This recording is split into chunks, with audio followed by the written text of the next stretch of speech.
na-stroke po ako. 2 beses na ako na-stroke. Ngayon, marami akong iniinom na gamot.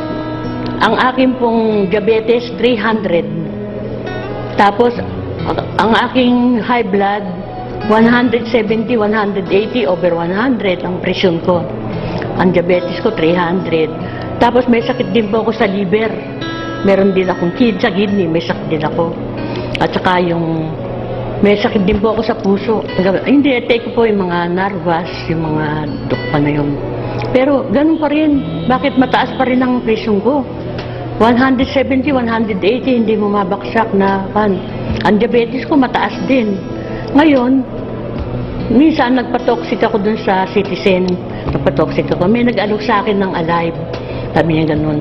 Ito po, misis, sabi niya ganun.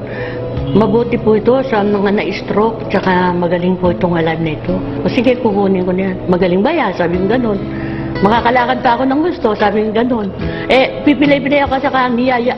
Meron akong tungkod, yung tungkod sa stroke. Hindi ako nakakalakad.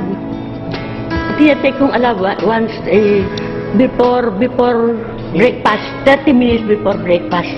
Nung linggo, nagpa-check up po ng, ngayon, ang presyon ko ngayon, 130 over 80. Tapos, ang diabetes ko, dati, 300 yun. Tapos, naging 200, naging 100. Ngayon, 120 na lang ang diabetes ko. Pati yung cholesterol ko, dati iniinom ako ng Lipitor. Ang mahal-mahal ng Lipitor, 60 pesos ang isa. Ininom ko yun ng isang buwan. Ganun pa rin ang aking diabetes. Pero nung nag-take ako ng Alive, ngayon, 110 na lang yung aking cholesterol, humaba. Ganda nga eh. At saka ho, yung Alive, napapansin ko ho, hindi ako nag-aalmusal. Magsisimba ako, hindi ako ginugutom. Sabi ko, ba't ako nagugutom dito? Sabi ko, maganda yata itong gamot na ito. Hindi ako nagugutom. Inaabot ako doon hanggang alas 11 ng umaga sa simbahan. Hindi ako ginugutom. Pag uwi ko, tanghalian ang kakain ko. Nakakalakad ako ng straight ngayon, pag-take ko ng Alive. Kaya sinasama nila ako ngayon. Ang ganda-ganda ng kami. Tsaka, pagising ko sa umaga, sasabihin ko sa salamin, ay, ang ganda ko yata ngayon, gumaganda ko yata ngayon.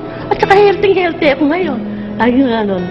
At saka marami nagsasabi sa akin, punta ako sa simbahan, ang ganda mo ngayon, Christy. Alive! Alive! Sabi ko, alive ito, alive.